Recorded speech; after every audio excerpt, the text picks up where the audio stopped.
When the air froze, Shirlian knew that his question may have crossed the line. Although in the past few days the two of them had gotten along well, if Hua Cheng never revealed his real face and didn't change back even after his identity was revealed, then he had his reasons, and Shirlian was in no place to push. Without waiting for his response, Shirlian widened his smile. I was just asking. Don't take it to heart. Hua Cheng closed his eyes, and after a moment he smiled softly. I'll let you see it someday, if there's a chance. If anyone else were to say that, then it'd naturally be perfunctory. Someday usually meant please forget about it. But it was Hua Cheng who said those words, so Shirlian felt that someday actually meant someday, and that it would for sure happen. This made him even more curious, and he grinned. Then I'll wait till the day that you can show me. Let's rest for now. After messing around for half the night, Shirlian had long since given up on cooking anything and returned to the straw mat. Hua Cheng also laid down next to him. No one bothered questioning why, after revealing each other's identities, that a god and a ghost could still lay together on a rumpled mat, laughing and chatting, and simply hanging out. The straw mat didn't have pillows, so Hua Cheng used his own arm, and Shirlian imitated him, using his own arm too. Shirlian chatted casually. The ghost realm seems so idle. Don't you guys ever need to report back to anyone? Hua Cheng had not only had his arm as a pillow, he'd crossed his legs too. He replied, Report to whom? I'm the biggest there is. Besides, we mind our own business. No one bothers anyone else. So, the ghost realm was formed by many disorganized bands of lost souls and feral ghosts. Shirlian replied, Is that so? I thought it'd be like the heavenly court, where there's a central government. So if that's the case, then have you met any other ghost kings? I have, Hua Cheng said. Even the green ghost Chi Rong? You mean that lowly vulgar trash? Well, what do I say to that? Shirlian thought. Thankfully, he didn't need to say anything, as Hua Cheng continued. I greeted him, and he ran away. Instinct told Shirlian that this greeting couldn't have been your regular kind of greeting. Sure enough, Hua Cheng said casually, and then I received the title, Crimson Rain Sought Flower. So when he mentioned wiping out the nest of another ghost, he was talking about the green ghost Chi Rong, and this greeting was an annihilation. What an extraordinary greeting, Shirlian thought. He rubbed his chin and asked, Do you have something against the green ghost Chi Rong?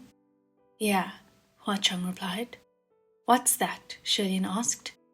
I can't stand his face. Shirlian didn't know whether to laugh or cry, thinking, did Hua Cheng challenge those 33 heavenly officials also because he didn't like their faces? The heavens all call him vulgar, and even the ghost realm rejects him. Is that true? Shirlian asked. It's true. Even Blackwater is disgusted with him, Hua Cheng replied. Who's Blackwater? Shirlian asked, then recalled. Oh, is that the one called Ship-Sinking Blackwater? That's right. He's also known as the Blackwater Demon Xuan. Shirlian remembered that this Blackwater Demon Xuan was also a supreme, but the green ghost Chi Rong was only almost a supreme.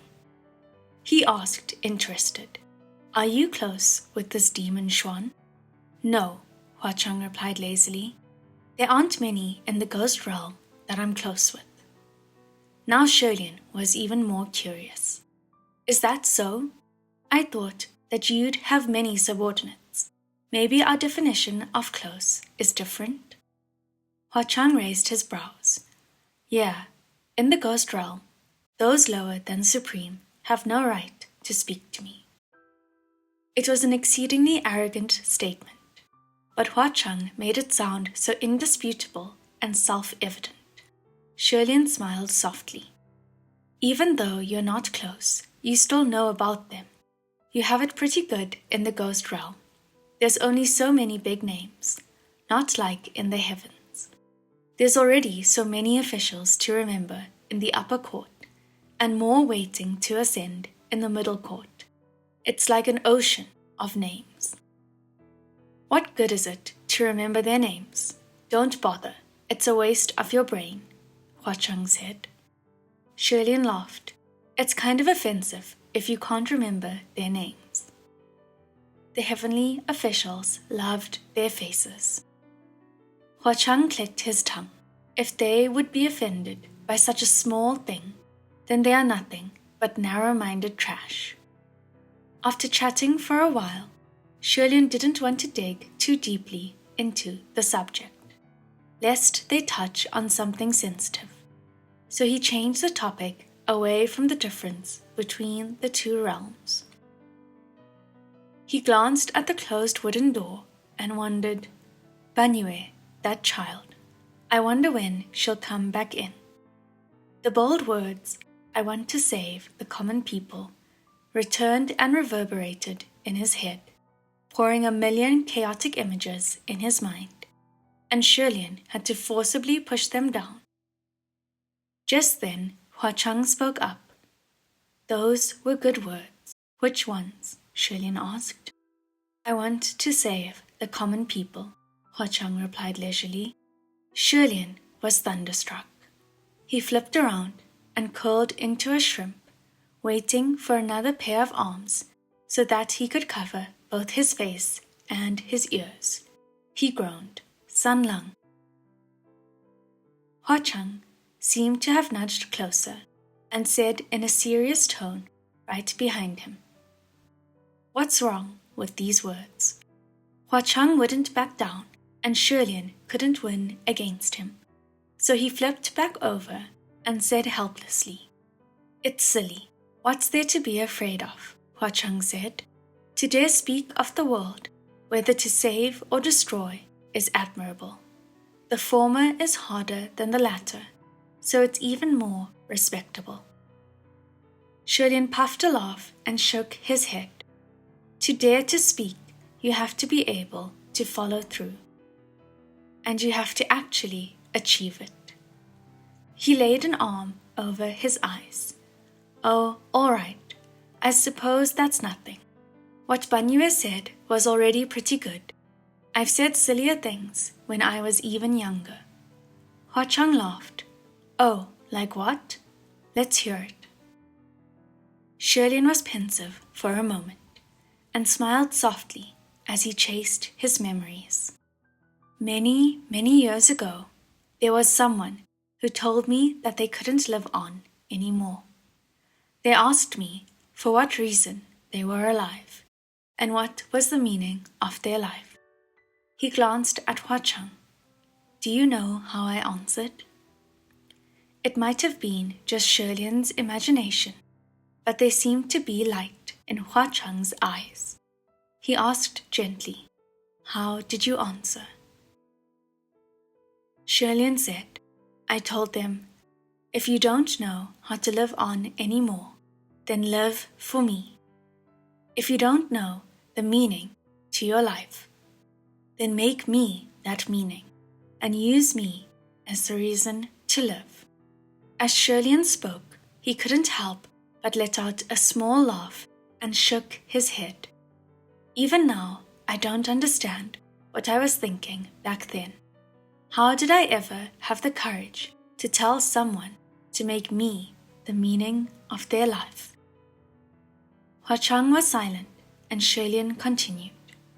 It really was something that could only have been said back then. Long ago, I really thought that I was invincible and fearless. If you asked me to say the same words now, there's no way that they would ever leave my lips again. Shirley continued slowly.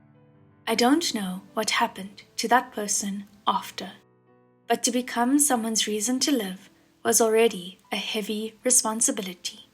How dare I speak of the world? Silence blanketed the Puchi shrine. After a while, Sanlang said softly, something like saving the world. It really doesn't matter how you do it. But although brave, it's foolish. Yeah, Shirley agreed. Huacheng continued, although foolish, it's brave. Shirley grinned. Thanks. You're welcome, Huacheng said. The two stared at the ceiling of Puchi Shrine in amiable silence, and Huacheng spoke up again. You know, we've only known each other for so many days. Is it all right for you to say so much to me? Shirley puffed again and waved his hand. What's the problem? Whatever. Those who have known each other for decades can become strangers in a day. We met by chance, and we may part by chance. If we like each other, then we shall continue to meet, and if we don't, then we shall part. There's no banquet in the world that doesn't come to an end. So I'll say what I want to say. Huacheng seemed to have chuckled, then suddenly said, if. Shirley turned his head to face him. If?